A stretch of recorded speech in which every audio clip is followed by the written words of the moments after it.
1980-an jadi tahun kelam bagi warga Sangiang Majalengka dan sekitarnya.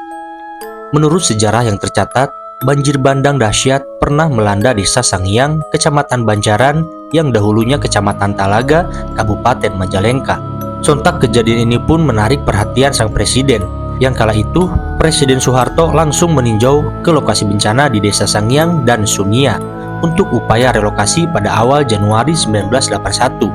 Namun, tanpa mengurangi rasa hormat dan duka mendalam atas kejadian ini, ada satu kisah misteri di balik bencana besar ini.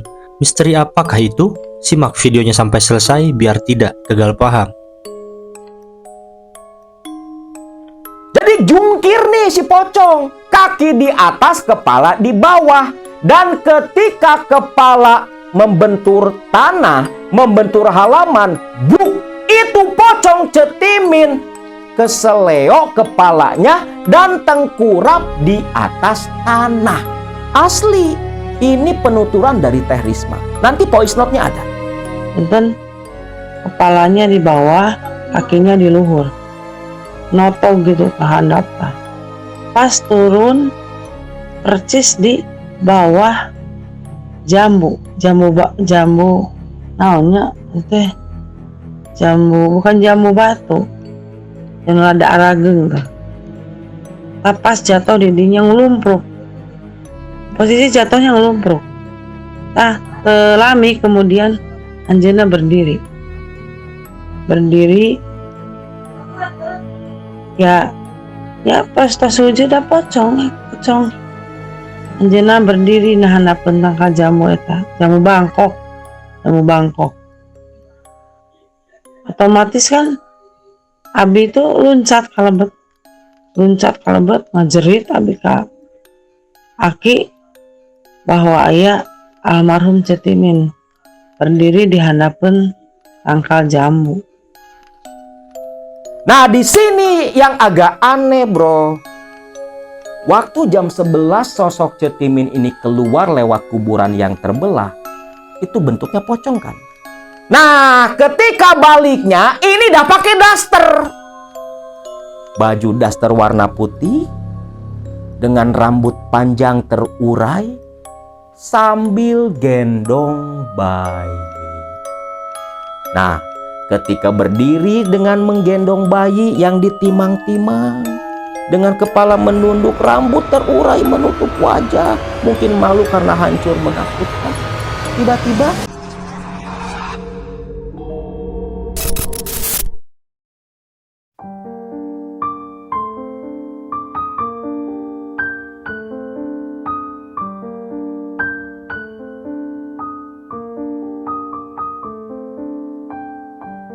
Assalamualaikum warahmatullahi wabarakatuh. Salam sejahtera buat semua baraya KMS dimanapun kalian berada. Kisah kali ini akan menyampaikan sebuah kisah nyata dari saksi hidup. Sebuah bencana yang begitu dahsyat di daerah Jawa Barat pada tahun 1980-an. Seperti yang kita semua ketahui dan rasakan pada saat ini.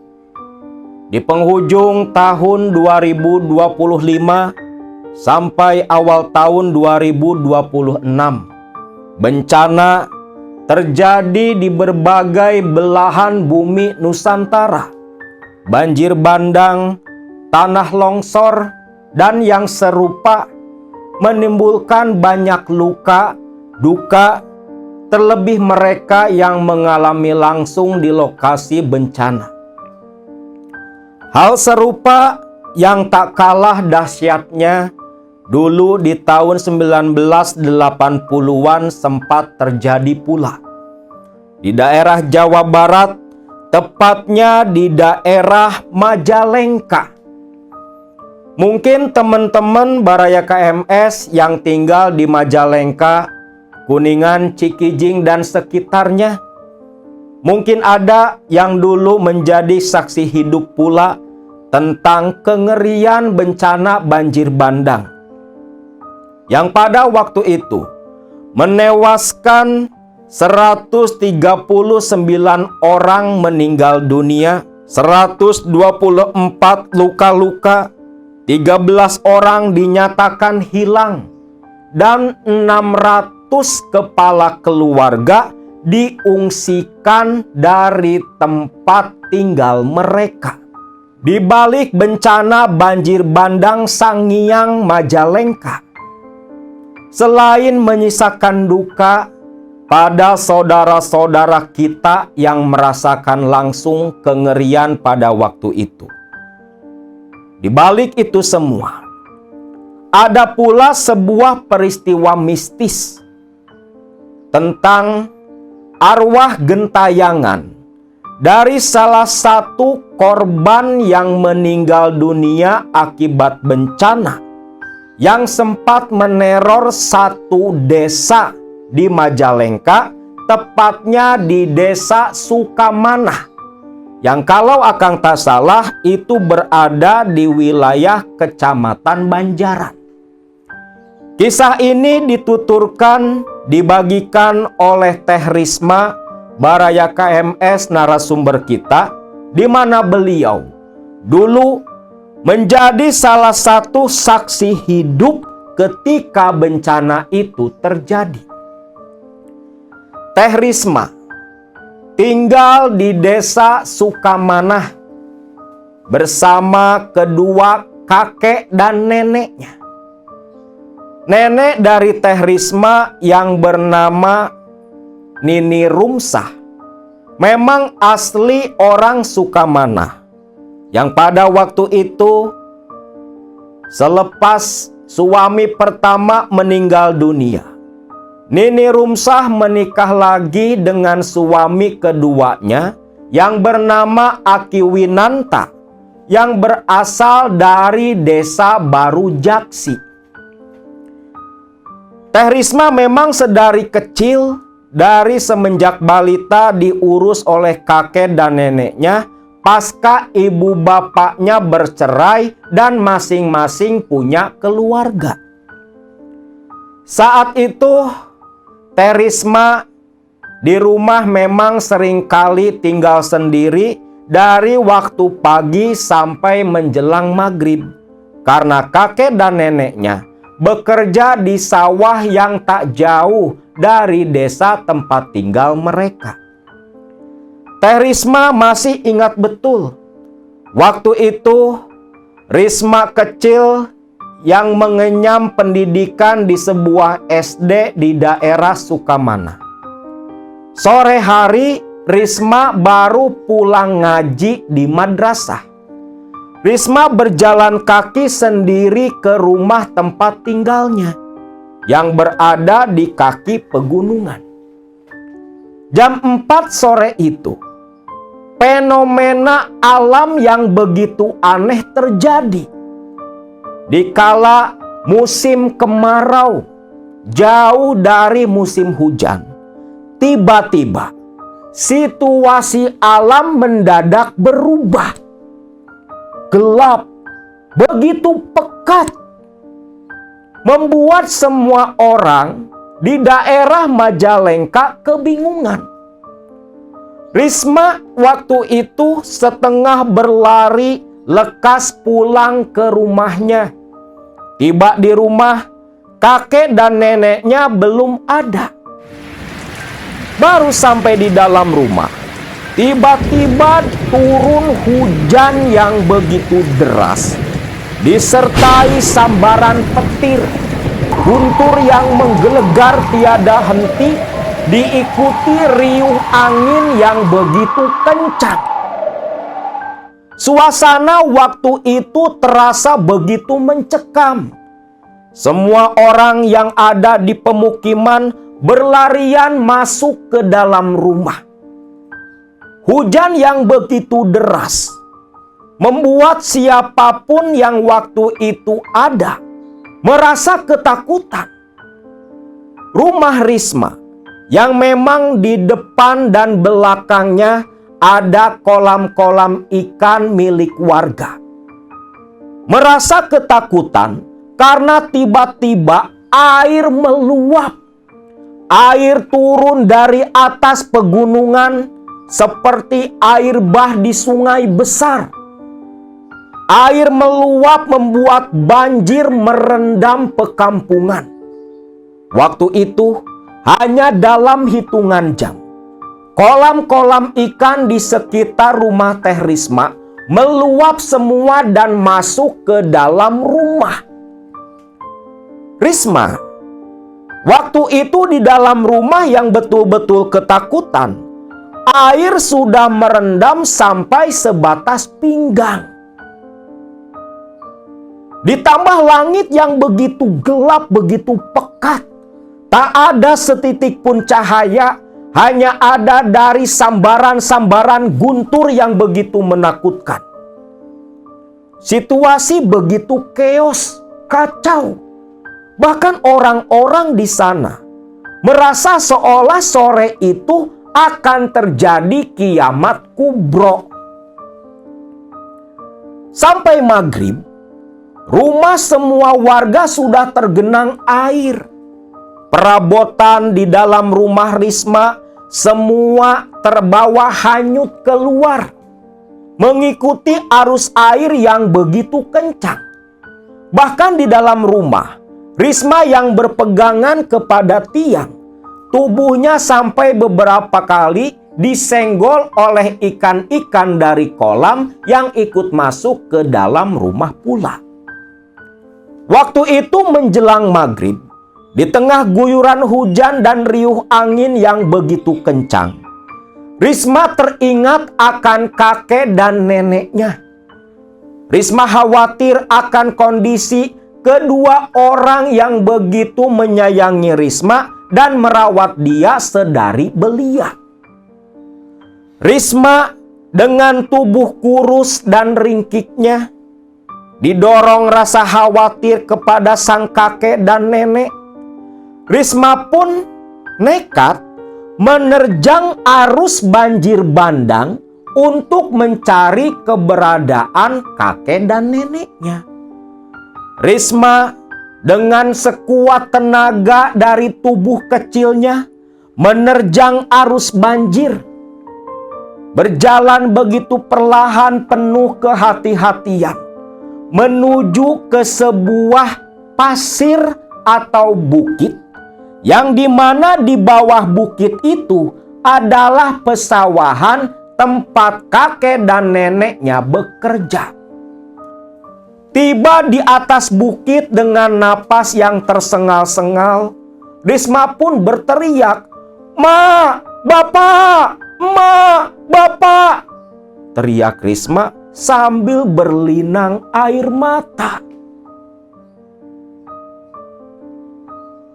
Tenaga lewat suara yang dia keluarkan mulai habis. Suara mulai serak. Tubuh Risma pun begitu kelelahan menahan terjangan banjir. Lantas Risma perlahan turun dari atas bukit, bermaksud mencari kakek neneknya. Risma belum tenang sebelum bertemu mereka berdua. "Ya Allah, emak bapak kemana?" pikir Risma. Dia terus berjalan menerjang arus. Sampai di kejauhan, Risma pun melihat dua siluet bayangan orang yang berjalan menanjak ke arah Risma menerjang arus banjir. Risma mengenali siluet bayangan itu. Tak lain adalah kakek dan neneknya, Nini Rumsah dan Aki Winanta. "Ma, Bapak, Ma!" Nini Rumsah menjerit memanggil Risma. "Neng, Neng, pulang Neng, pulang!" teriak Nini Rumsah. Risma pun berlari terdorong oleh arus, langsung mendekat ke arah sang nenek, dipeluk begitu erat. Lantas Risma dituntun oleh kakek dan neneknya kembali ke rumah yang masih terendam banjir sebatas pinggang. Tiba di rumah dengan tubuh menggigil kedinginan. pasangan kakek, nenek, dan cucu ini saling berpelukan, berdoa, meminta pertolongan kepada Allah agar dilindungi dan diselamatkan. Semalaman itu, hawa terasa semakin dingin, rasa takut berkecamuk dalam hati dan pikiran.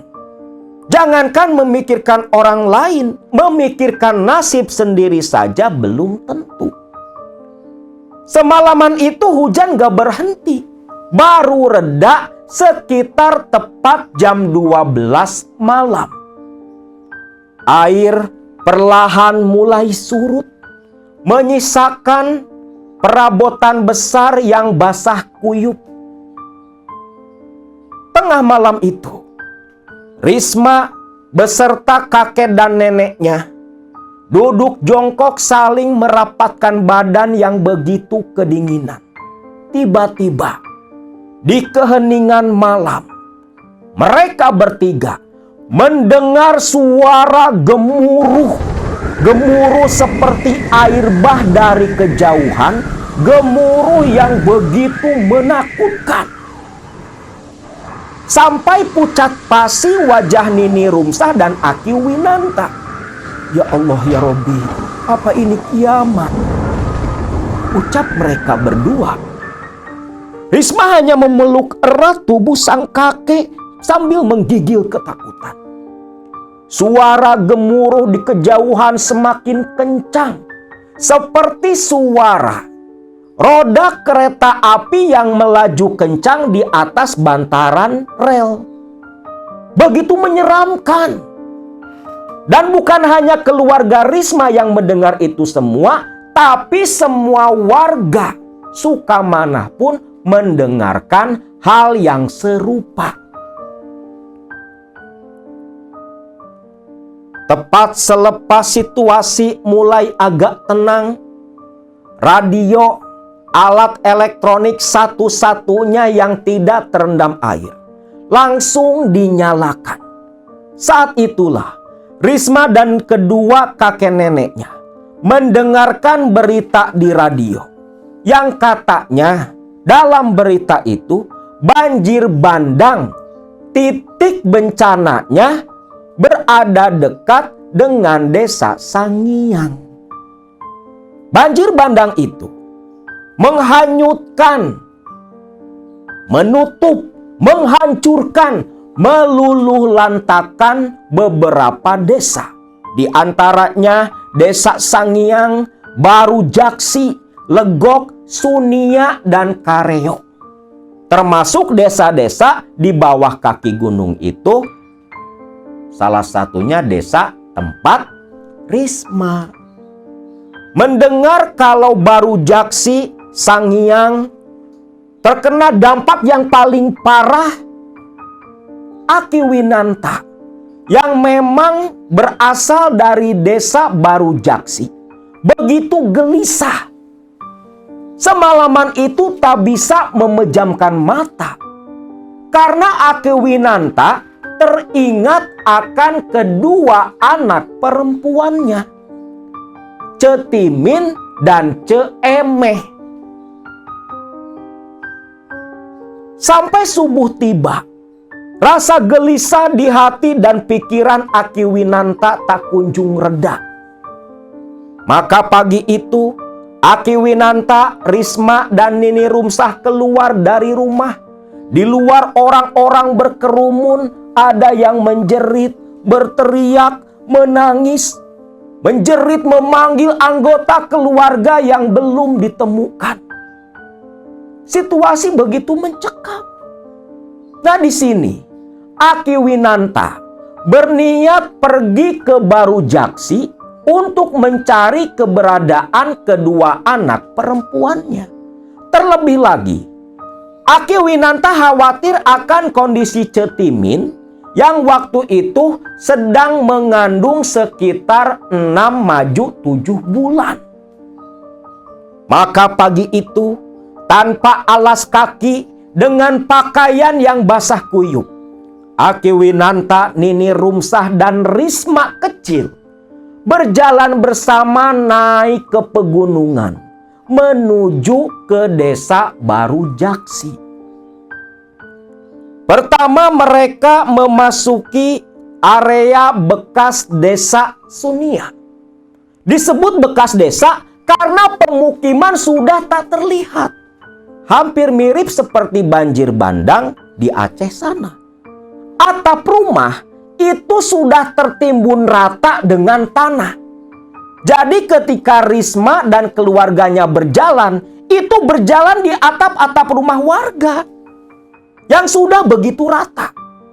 Dan yang membuat merinding bulu kuduk Risma, ketika mereka masuk ke area bekas kampung Sunia berada, di situ mayat-mayat manusia, mayat warga-warga desa bergelimpangan.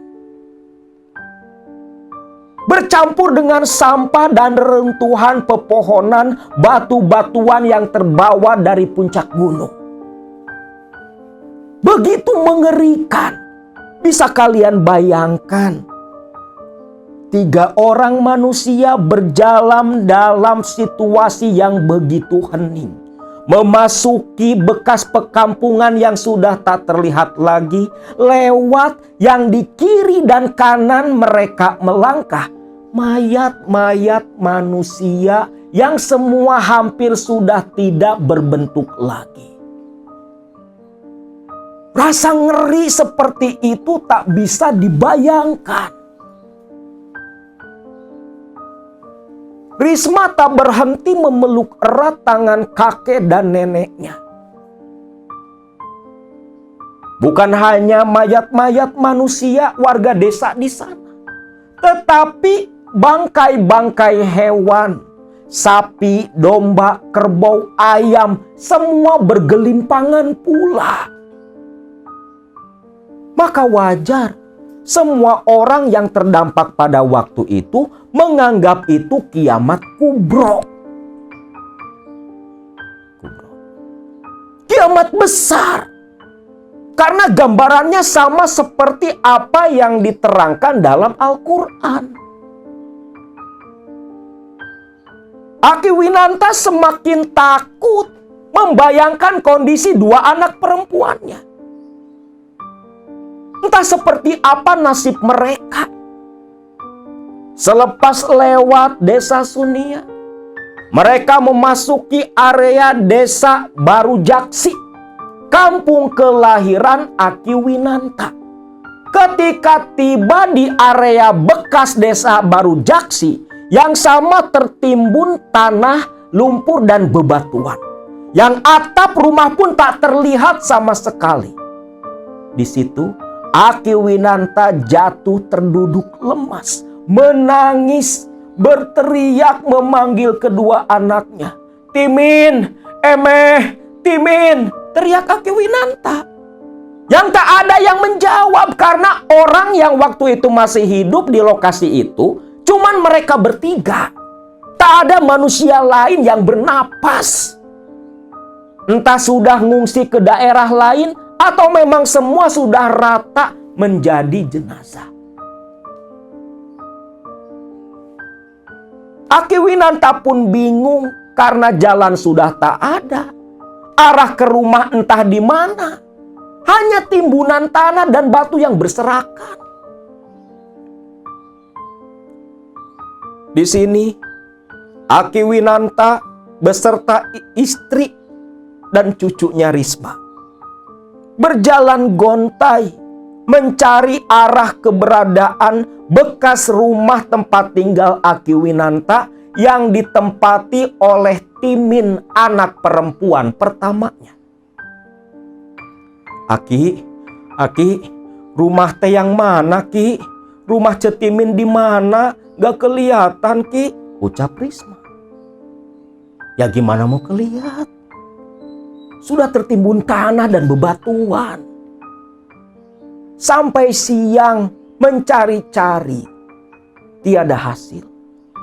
Akhirnya dengan terpaksa, Aki Winanta, Nini Rumsah, dan Teh Risma berjalan kembali turun dari Baru Jaksi Mereka bertiga pulang kembali ke Sukamana sambil menunggu berita tentang keberadaan Timin ataupun Ceemeh. Namun penantian mereka berakhir sia-sia. Bertanya ke beberapa orang ketika bertemu dengan orang-orang dari Baru Jaksi, semua orang tak tahu keberadaan Timin. Membuat Akiwinanta semakin takut. Nini Rumsah dan Risma hanya bisa menenangkan sang kakek. Ki, kita cari lagi Ki. Kita cari lagi keberadaan Cetimin sama Ceemeh Ki. Ucap Risma kecil menghibur sang kakek. Akiwinanta hanya mengangguk sambil meneteskan air mata. Hari ketiga pasca bencana, Akiwinanta, Risma, dan Nini Rumsah mendengarkan berita di radio, di mana berita di radio mengatakan kalau Presiden Soeharto bersama Ibu Tien dan pejabat negara lain akan datang ke daerah Sindang Pala. Di mana dalam berita itu mengatakan kalau di Sindang Pala adalah pusat bertumpuknya jenazah dari beberapa perkampungan yang terseret oleh arus banjir bandang. Mungkin jasad si Timin ada di Sindang Pala seperti jasad warga yang lain, Mak. Besok pagi kita ke sana, Mak. Ajak Akiwinanta. Nini Rumsah pun mengangguk menyetujui. Maka keesokan paginya mereka bertiga berjalan kaki begitu jauh dari Sukamana ke lokasi tempat akan datangnya Presiden Soeharto dan Ibu Tien almarhum. Dan begitu tiba di Sindang Pala, di situ Presiden Soeharto, Ibu Tien, beserta pejabat yang lain sudah berada di sana pula. Bahkan ada pula alat-alat berat yang akan digunakan untuk mengevakuasi jenazah yang jumlahnya ratusan orang bertumpuk-tumpuk. Jenazah pun mulai dievakuasi oleh petugas dan warga yang menjadi sukarelawan sambil mencari anggota keluarga mereka. Orang-orang semua, ratusan orang berkumpul di sana. Tujuan sama, mencari anggota keluarga yang belum ditemukan. Suasana begitu riuh, kacau balau. Isak tangis teriakan, bercampur aduk menjadi satu. Para petugas dari pemerintahan mencoba menenangkan semua warga. Jenazah-jenazah pun dibaringkan membentuk barisan dengan kondisi yang sudah tak bisa dikenali. Semua jenazah kondisinya itu sudah membengkak. Wajah dan tubuh sudah hancur. Begitu susah dikenali. Di sini Akiwinanta beserta istri dan Teh Risma mengecek satu persatu jenazah di sana. Namun selepas semua jenazah diperiksa, tak ditemukan keberadaan jenazah Cetimin ataupun Ceemeh. Di sini Akiwinanta sudah mulai putus asa. Menangis sambil duduk bersimpu dengan tubuh yang begitu lemas. Ya Allah, di mana anak-anakku? Tunjukkan jenazahnya kalau mereka sudah tiada. Tunjukkan keberadaannya kalau mereka selamat dari bencana. Itu doa dari Akiwinanta. Dan tentunya mewakili doa ratusan orang yang belum menemukan anggota keluarga mereka. Sore hari, dengan tangan kosong tanpa menemukan apa yang dicari, Akiwinanta, Nini Rumsah dan Risma kembali berjalan pulang ke Sukamana. Esoknya, Aki Winanta beserta dengan Risma dan Nini Rumsah kembali berjalan kaki ke gunung menuju ke Desa Baru Jaksi atau bekas Desa Baru Jaksi. Setibanya di Baru Jaksi, ternyata sudah banyak orang Baru Jaksi yang selamat sedang mencari dan menggali untuk mencari keberadaan keluarga yang belum ditemukan.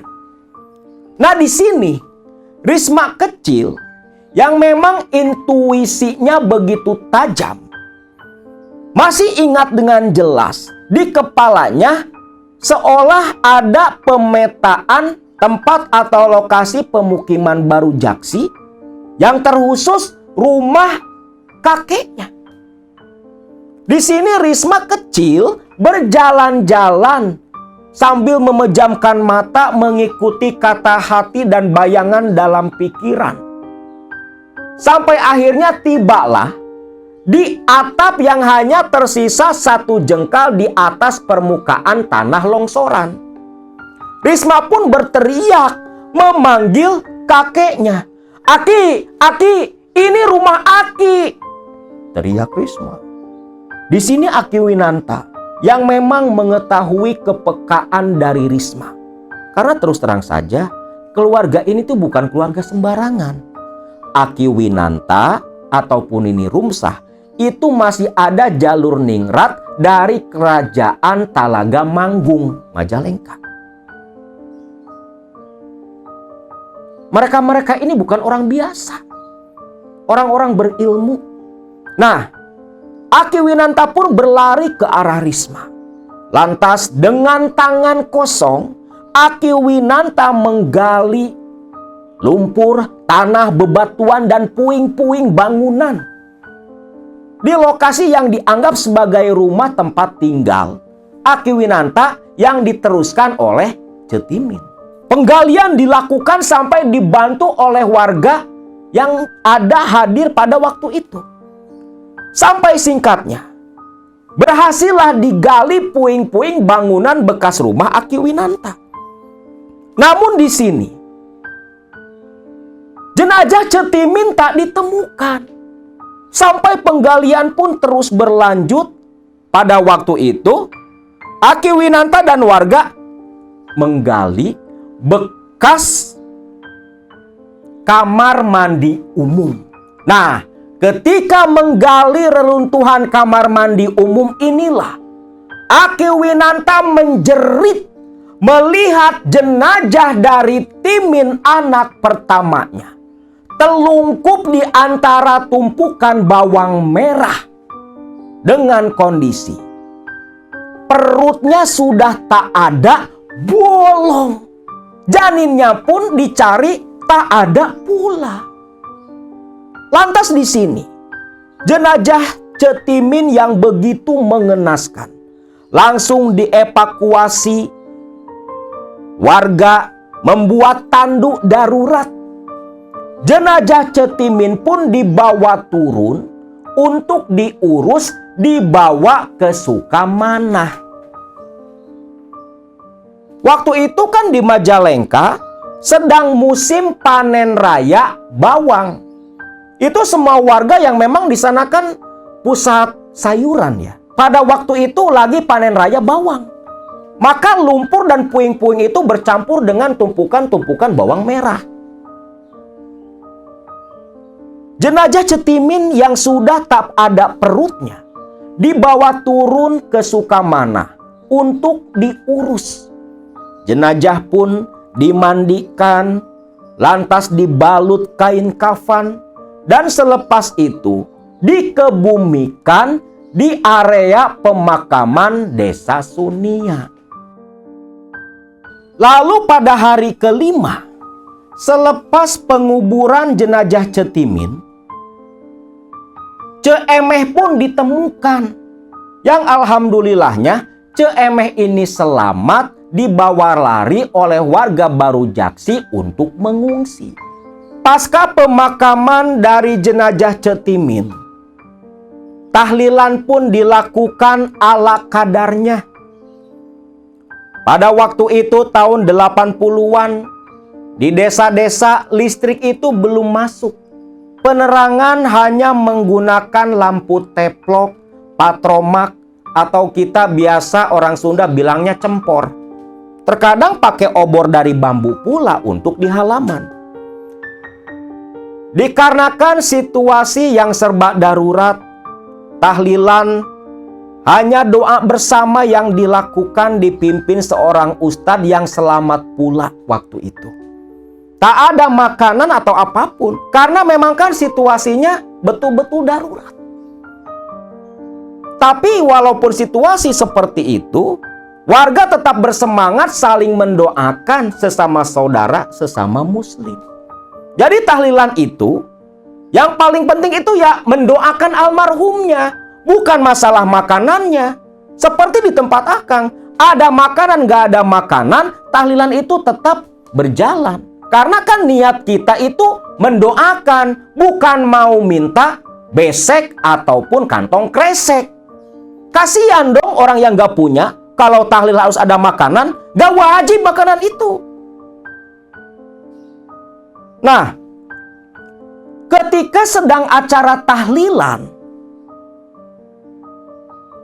kalau tak salah saat itu malam kedua tahlilan almarhum Cetimin. Rumah Aki Winanta dan Nini Rumsah penuh dengan para tetangga yang ikut mendoakan. Saat itu, Risma duduk di samping pintu depan. Ketika orang-orang jamaah tahlil sedang melantunkan kalimat zikir, La ilaha illallah, La ilaha illallah, terus bersahutan menggema di kegelapan malam. Pandangan Risma tak sengaja tertuju ke pohon jambu bangkok di depan rumah. Ketika menoleh ke arah pohon jambu bangkok, tiba-tiba dari atas langit ada benda berwarna putih turun melesat.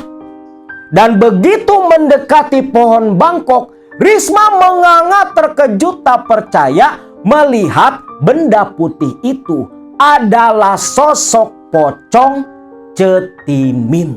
Posisinya melesat turun ke bawah pohon jambu bangkok dengan kepala terlebih dulu. Jadi jungkir nih si pocong, kaki di atas, kepala di bawah. Dan ketika kepala membentur tanah, membentur halaman, buk, itu pocong Cetimin keseleo kepalanya dan tengkurap di atas tanah. Asli, ini penuturan dari Teh Risma. Nanti voice note-nya ada. Nah, pocong itu selepas tengkurap mungkin kepalanya kepeleset karena tanah licin habis banjir bandang. Itu langsung berdiri tegak. Berdiri tegak dengan wajah yang begitu menakutkan, menatap ke arah Risma dan jamaah yang sedang tahlilan. Sontak di sini, Risma tersadar begitu ketakutan, teriak loncat masuk ke dalam, menabrak sang kakek yang sedang berzikir. "Aki, pocong Ki, pocong!" teriak Risma. Sontak warga pun menoleh ke arah halaman yang ditunjuk Risma. Wow. Lagi pada zikir langsung berhenti, semua berdiri lari berdesak-desakan, berlomba-lomba keluar dari rumah Aki Winanta. Dan anehnya, selepas warga bubar, pocong dari Cetimin pun menghilang begitu saja. Tentunya di sini tersisa tinggal 3 orang. Risma, Nini Rumsah, dan Aki Winanta. "Mak, kenapa si Timin teh jadi gentayangan, Mak?" Nini Rumsah hanya menggelengkan kepala. Esok harinya, tahlilan pun kembali dilakukan. Untungnya ketika tahlil tuh pocong Cetimin gak ada datang. Namun selepas jamaah tahlil bubar, pamitan kembali ke rumah masing-masing. Di dapur tengah malam itu, Risma, Nini Rumsah lagi beberes dan istirahat berbicara dengan Aki Winanta. Ketika sedang asik berbicara sambil menghangatkan tangan di atas lampu cempor atau lampu teplok, tiba-tiba kambing-kambing milik Aki Winanta yang alhamdulillah waktu itu selamat tak hanyut terbawa arus banjir bandang, semua mengembik begitu kencang. Tentunya Aki Winanta dan Nini Rumsah kebingungan. Mak, kok kambing-kambing pada bunyi, pada ngembik? Ada apa sih, Mak? Gak tahu atuh Bapak. Ada apa yang gak biasanya? Nah, di sini Aki Winanta pun mencoba mengintip lewat celah dinding anyaman bambu. Rumahnya masih rumah anyaman bambu, belum tembok. Tapi menatap ke arah kandang hanya gelap yang terlihat. Neng, Risma, coba kamu cek ke kandang kambing. Ada apa? Iya Ki, ucap Risma. Risma pun berjalan menuju ke arah kandang. Namun ketika tiba di kandang kambing, Risma tak kuat menatap apa yang dia lihat. Hanya memejamkan mata sambil memanggil Aki Winanta. Yang dilihat oleh Risma adalah sosok pocong Cetimin. Aki Winanta yang mendengar teriakan Risma lantas berlari ke kandang kambing. Aki Winanta pun melihat sendiri pocong Cetimin berdiri sambil ngasih makan kambing sambil menggendong bayi. Lah di sini agak unik nih. Tapi ini nyata, bro. Lu tahu kan pocong bentuknya kayak gimana? Tangannya kan gini. Nah, lu bayangin pocong lagi gendong bayi sambil ngasih makan kambing. Bentukannya kayak apa? Pocong lagi ngasih makan kambing sambil ngomong anak. Ya Allah, Min, Timin. Ai maneh teh jelema atawa setan? Di sini Aki Winanta bertanya ke si pocong. Min, Timin, kamu itu manusia atau setan? Tanya Aki Winanta. Namun selepas ditanya seperti itu, Cetimin pun menghilang lenyap begitu saja. Buru-burulah Aki Winanta memeluk Risma, dibawa masuk ke dalam rumah. Tiba di dalam rumah, Aki Winanta pun bercerita, bicara kepada istrinya. Mak, kunaonnya mak? Nah, si Timin teh jadi gentayangan, jadi marakayangan. Mak, kenapa ya mak? Kok si Timin jadi gentayangan, malah marakayangan mak? Ini teh ada apa? Tanya Aki Winanta. Ya Nini Rumsah gak paham dong urusan seperti itu. Nini Rumsah hanya menggelengkan kepala. Sampai akhirnya apa? Aki Winanta sampai hari ke-7 kematian Timin itu sengaja tengah malam diam di belakang rumah di samping kandang domba menunggu kedatangan Timin anaknya. Dan memang betul. Sampai 7 hari kematiannya Cetimin, pocong Cetimin selalu datang ke kandang domba dengan bentuk pocong menggendong anak sambil memberi makan kambing-kambing piaraan Aki Winanta. Namun setiap kali mau didekati, mau disentuh, ditanyai oleh Aki Winanta, sosok pocong Cetimin raib dan hilang seketika. Lah di sini kan Aki Winanta jadi bingung. Nih anaknya kenapa gentayangan? Padahal sudah dikebumikan dengan begitu sempurna. Dan selepas 7 hari kematian Cetimin nih, yang awalnya Cetimin hanya datang ke kandang domba bapaknya. Cetimin ini mulai meneror warga desa Sukamanah. Yang padahal Cetimin ini kan bukan orang Sukamanah, gak kenal sama warga di sana. Cetimin ini orang baru Jaksi. Mungkin datang ke sana karena bapaknya tinggal di Sukamanah. Tapi ini malah jadi meneror warga Sukamanah. Di Sukamanah ini kan banyak kebun-kebun cengkeh waktu itu. Nah, di sepanjang jalanan desa Sukamanah itu kiri kanan banyak kebun cengkeh. Waktu itu malam hari, ada beberapa warga yang sedang berjalan kaki tengah malam. Ketika lewat di dekat kebun cengkeh, mereka sontak terdiam ketika mendengar suara tangisan perempuan. Cep, cep, cep, suara perempuan nangis, ucap si Ujang waktu itu. Ujang dan Cecep lantas nungak nengok ke arah kebun cengkeh. Suaranya mah dari sana, Cep, ucap Ujang. Nunjuk ke sebuah pohon cengkeh yang begitu besar. Ketika Cecep menoleh ke arah pohon cengkeh yang ditunjuk sama si Ujang, tiba-tiba pohon cengkeh itu diguncang-guncang sampai berjatuhan daun-daunnya.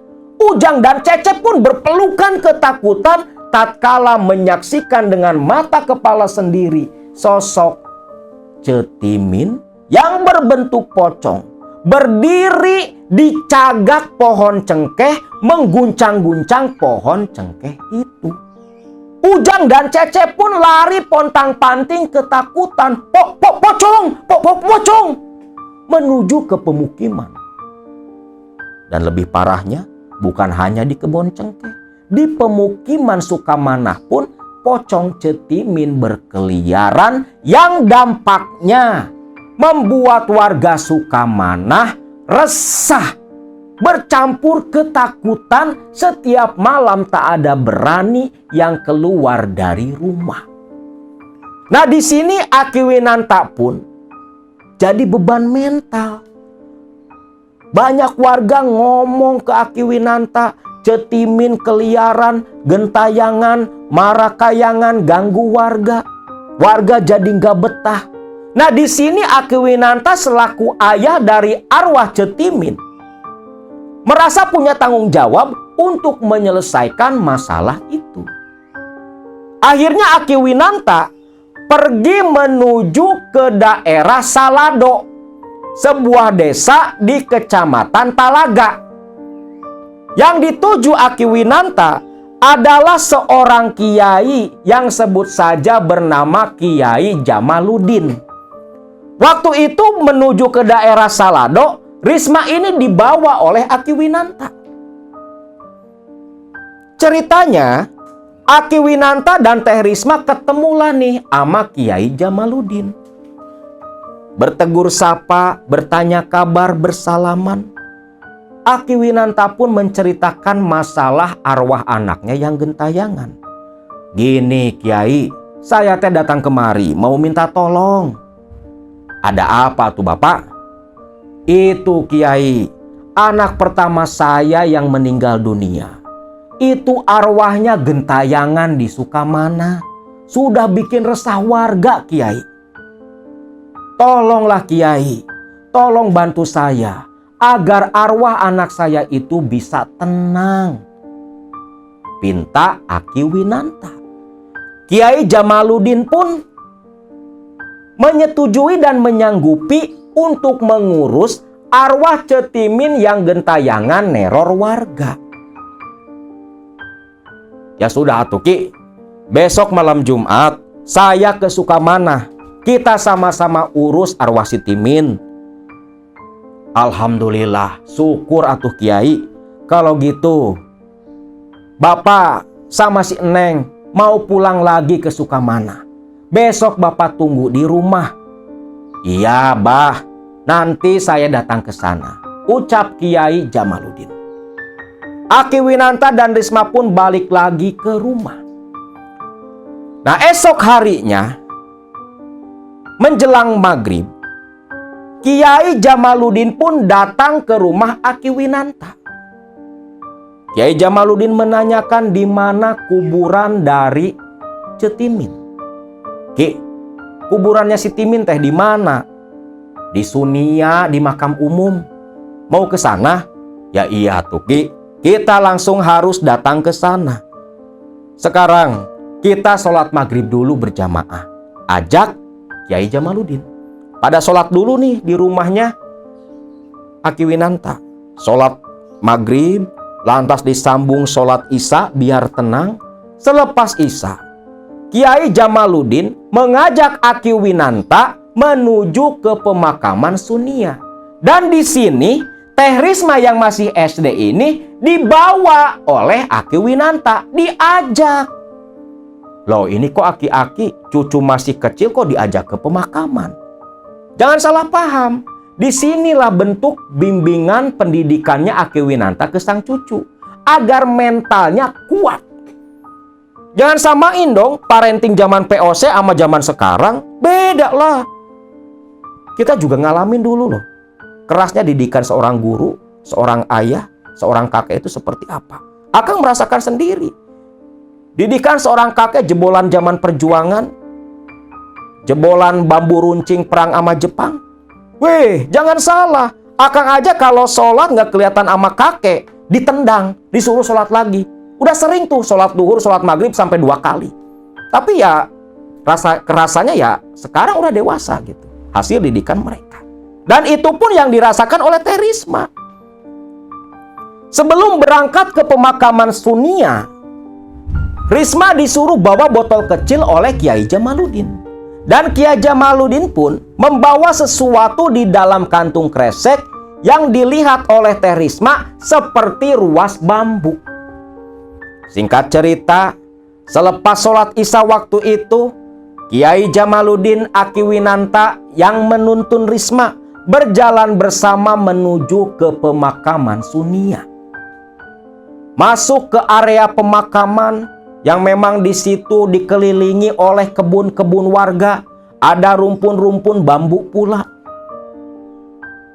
Mereka bertiga menuju ke kuburannya Cetimin.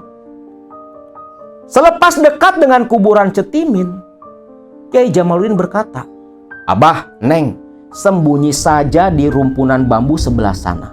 Ingat, jangan keluar, jangan kemana-mana kalau nggak dikasih aba-aba," ucap Kiai Jamaluddin. Aki Winanta dan Risma nurut langsung ke rumpun bambu, duduk jongkok sembunyi. Sedangkan Kiai Jamaluddin lantas membawa ruas bambu ke dekat kuburannya Cetimin. Gak ngelakuin apa-apa, cuman menatap. Lantas balik menuju ke tempat persembunyian Aki Winanta dan Risma. Jaraknya tuh dari tempat sembunyi rumpun bambu ke makamnya Cetimin itu hanya berjarak 5 meter saja. Di sini ketiga orang ini pun hanya duduk jongkok diam seperti yang sedang menunggu sesuatu. Teh Risma bingung, nih lagi pada nunggu apaan gitu. Waktu pun terus berlalu. Beberapa jam kemudian, Risma yang pandangannya fokus ke area pemakaman. Dari tengah-tengah pemakaman umum, Risma melihat ada cahaya yang terang benderang memancar. Merong kalau kata orang Sunda.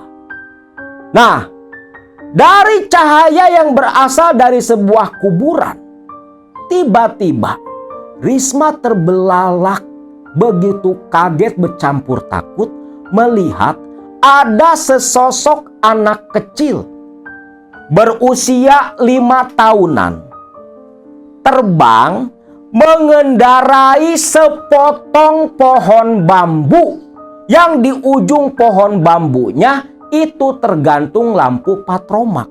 Nah, terserah ini kalian percaya apa enggak. Ini yang disaksikan oleh Teh Risma. Walaupun kayak Harry Potter nih, anak kecil nunggang bambu, numpak bambu, terbang. Di ujung bambunya ada lampu patromak. Ini mungkin penerangan ya. Ya siapa tahu mungkin ini memang kendaraan alam sana. Bambu terbang pakai patromak. si anak kecil 5 tahun ini yang mengendarai bambu itu turun di dekat kuburannya Cetimin. Hanya berdiri diam, lantas kembali terbang melesat dan menghilang di area makam keramat Karangpeteuy atau Cipeteuy lah, akang lupa lagi. Yang jelas menghilang di antara hutan yang mendekati sebuah makam keramat. Risma menarik-narik baju Aki Winanta. Aki, yang tadi itu apa? Shh, jangan berisik, diam saja. Perhatikan apa yang akan terjadi sebentar lagi. Sebentar lagi ada tontonan, ucap Aki Winanta. Ini Aki agak unik juga. Tontonan katanya bro. Nah, kurang lebih sekitar jam 11 malam. Aki Winanta, Risma, dan Kiai Jamaluddin masih dalam posisi jongkok menunggu. Jongkok di antara rumpun-rumpun bambu. Tiba-tiba datang angin sepoi-sepoi. Yang makin lama angin semakin menderu kencang sampai berputar. Yang aneh, angin kencang yang berputar ini hanya di area makam Cetimin dan tempat Risma beserta kakek dan Kiai Jamaluddin nunggu jongkok sembunyi. Area lain tak terkena hembusan angin. Daun-daun bambu yang berguguran di bawah itu sampai berterbangan. Namun pemandangan yang begitu menakutkan baru mau dimulai. Di tengah gemuruh angin yang berputar kencang di area makam Cetimin dan tempat persembunyian Risma, Aki Winanta dan Kiai Jamaluddin yang tertuju ke makamnya Cetimin terbelalak karena tiba-tiba mendengar suara krek, krek, krek, krek. Kuburan Cetimin retak di bagian tengah. Retak lalu pelan terbuka sampai terbelah menjadi dua. Yang seketika saat kuburan terbelah menjadi dua, asap putih tipis keluar. Menebal, jeleg. Asap putih itu berubah menjadi sosok Pocong Cetimin yang berdiri dengan muka yang pucat begitu menakutkan tepat di samping kuburan yang terbelah, yang perlahan kuburan itu kembali menyatu.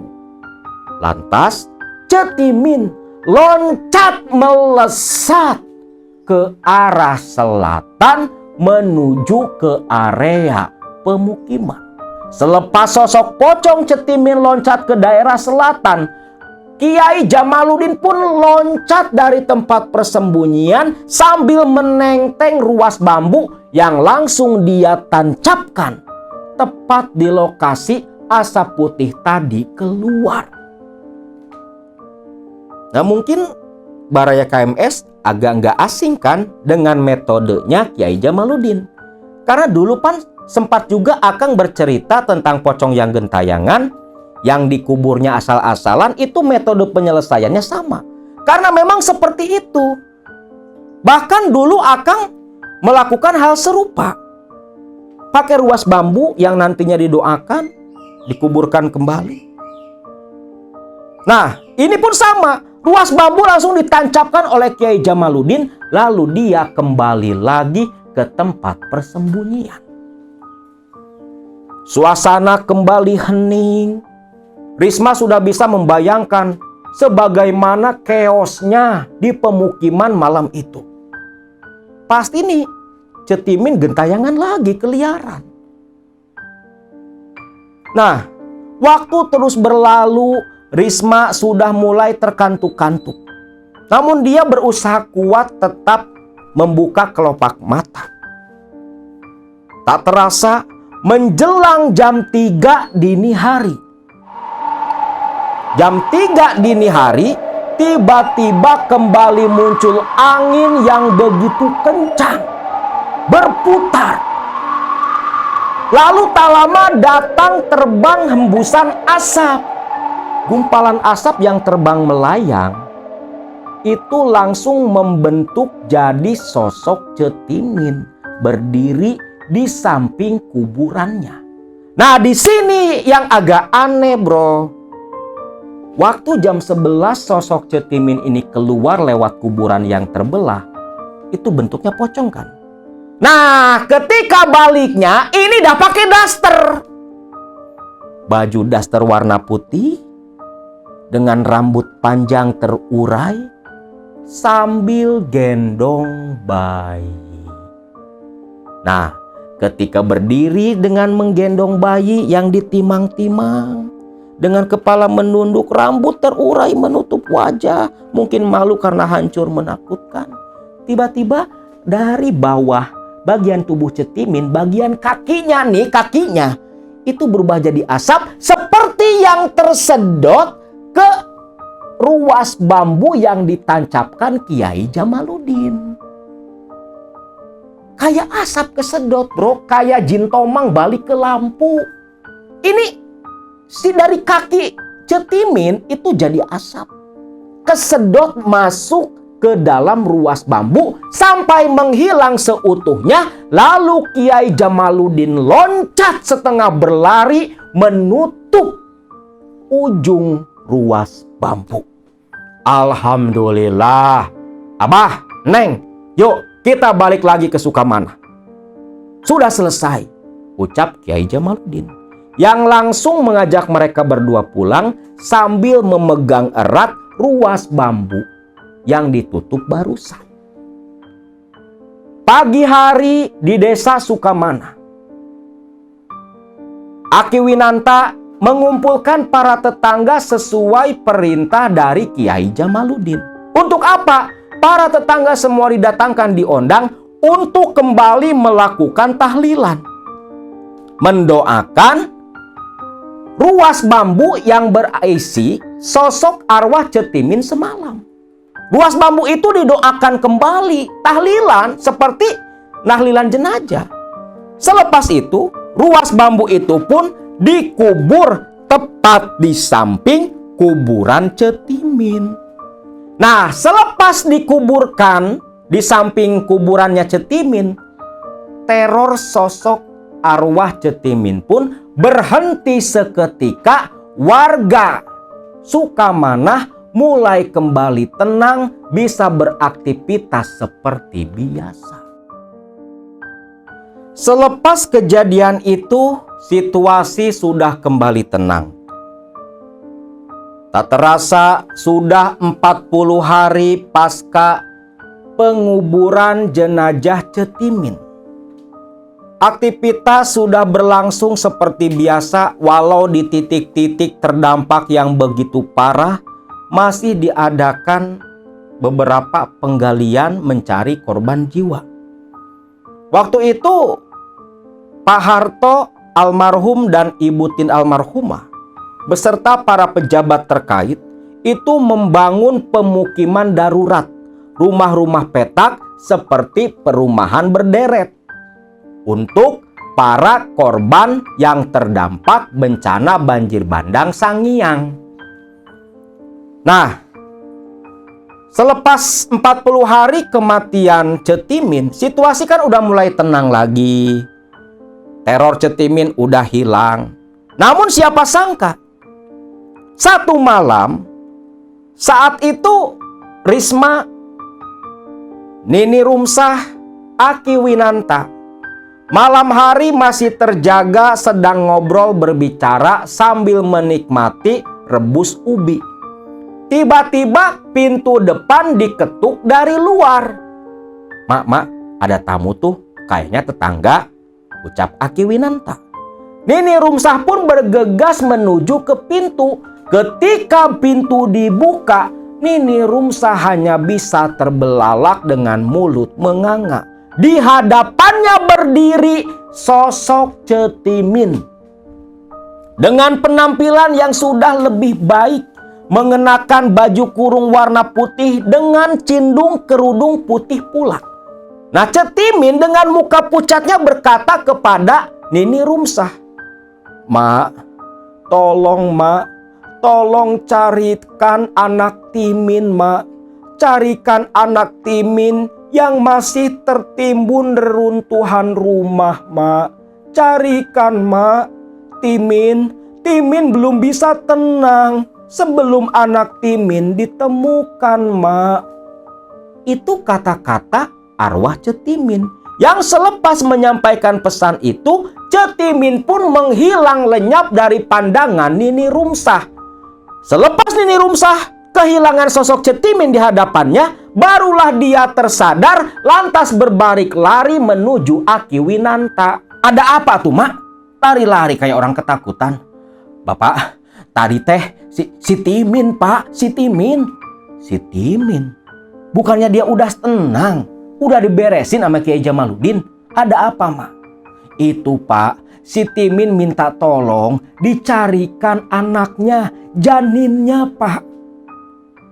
Ya Allah ya Robi, apa si Timin gentayangan itu gara-gara hal itu mungkin mak? "Sepertinya pak."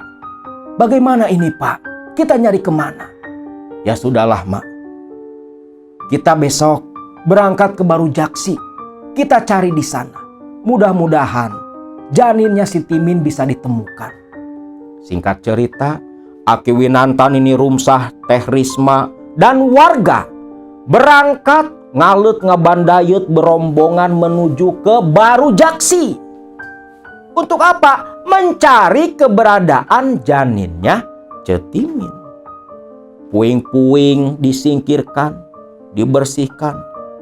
Terus lokasi bekas penemuan jenazah Cetimin pun kembali dibersihkan, dicari-cari di antara tumpukan puing-puing dan tumpukan bawang.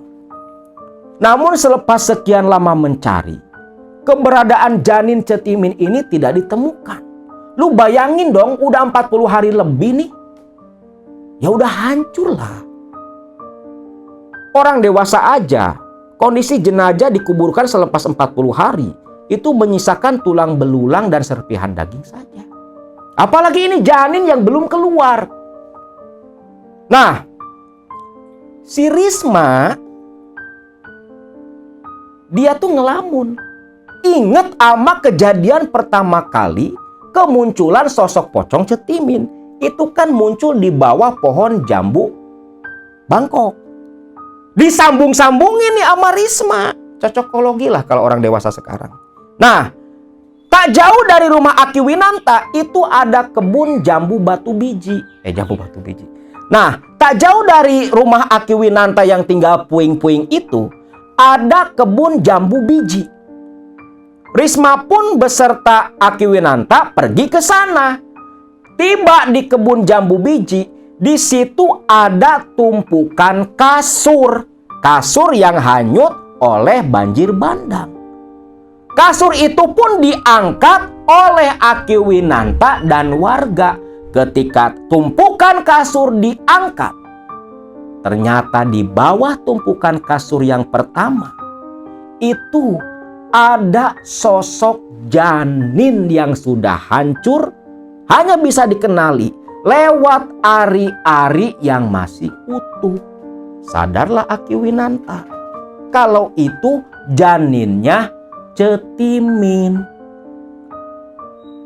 Lah di sini Akang aja bertanya-tanya, siapa yang nyimpen janin Cetimin di bawah tumpukan kasur? Apakah ibunya? Biar janin gak kedinginan, biar mudah ditemukan, wallahu alam. Nah, serpihan janin itu pun langsung dimasukkan ke kantong kresek. Lalu dibawa kembali ke Sukamana dan didoakan, ditahlilkan, dipimpin oleh ustadz setempat. Yang selepas itu, janin dalam kresek itu pun dikuburkan di samping kanan kuburan Cetimin. Dan selepas dikuburkan jenazah janin yang hancur dalam kantong kresek, Cetimin tak pernah muncul kembali di desa Sukamana. Namun satu hal, Satu hal yang akan Akang sampaikan berdasarkan penuturan langsung dari sosok Teh Risma yang dituturkan oleh Aki Winanta. Baraya KMS yang dari Majalengka yang mendengarkan kisah ini, tolong kalian catat dan ingat baik-baik. Ini bisa menambah hasanah untuk pengetahuan warga Majalengka tentang asal muasal bencana banjir bandang Sangiang.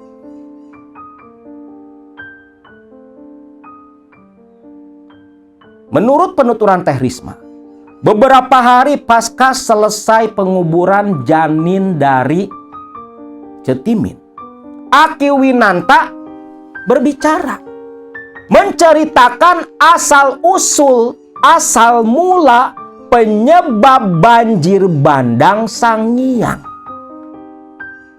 Menurut Aki Winanta, sebelum kejadian banjir bandang waktu itu, di puncak gunung, berarti di daerah Sangiang, ada orang kaya raya yang terkenal bakhil, pelit, medit, luar biasa. Satu ketika datang seorang aki-aki tua, pengemis tua. Pengemis tua ini dengan tubuh yang bau berjalan mendekat ke rumah si orang kaya ini. Si pengemis tua ini, si aki-aki tua ini yang entah berasal dari mana, itu ngemis minta air minum ke istri si pemilik rumah. Namun malah dilempar oleh si istri pemilik rumah. Gak ada air, pergi sana, pergi. Selepas ditolak meminta air, aki-aki ini berkata, kalau begitu, aki minta api. Atau bahasa Sundanya, lamun cai teu aya, aki menta seune. Gak dikasih air, aki ini pun minta api. Gak ada air, gak ada api, pergi sana. Si perempuan pemilik rumah itu mengusir si lelaki tua. Eueuh cai, eueuh seune, teu boga, ini cia. Teriak si perempuan kaya raya yang bakhil luar biasa. Nah, selepas diusir seperti itu, ditolak kedua permintaannya, minta air dan minta api.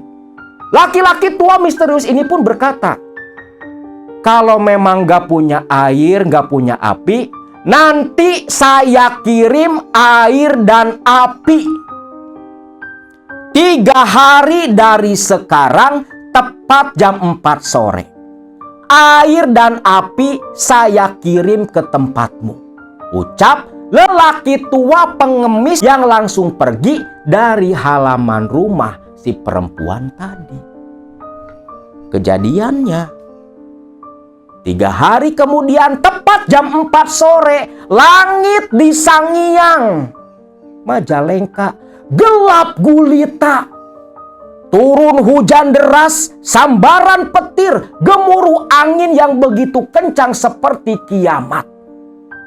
Banjir bandang pun melanda, yang awalnya datang air diikuti oleh batu-batu yang sebesar rumah diselimuti api.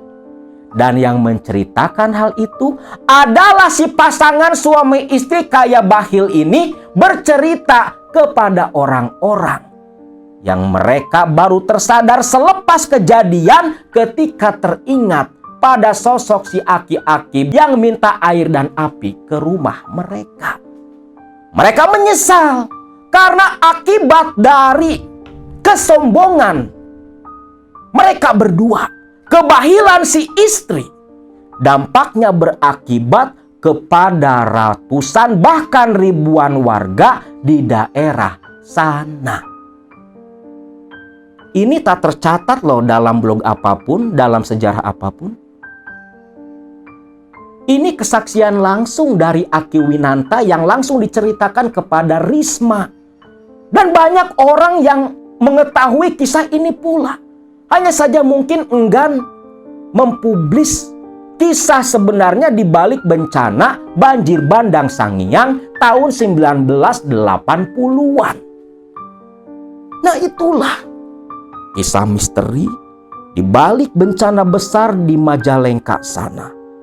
Akhir kata, Akang minta doanya dari Baraya KMS semua untuk para korban meninggal, korban banjir bandang Sangiang Majalengka, agar mereka semua Allah ampuni dosanya, Allah tempatkan di tempat yang mulia. Dan tentunya untuk para korban bencana lainnya, termasuk di Aceh dan wilayah belahan Nusantara yang ikut terdampak pula oleh alam yang sudah enggan bersahabat, oleh Allah, oleh Tuhan yang seolah mulai bosan melihat tingkah kita yang selalu berlumur dosa.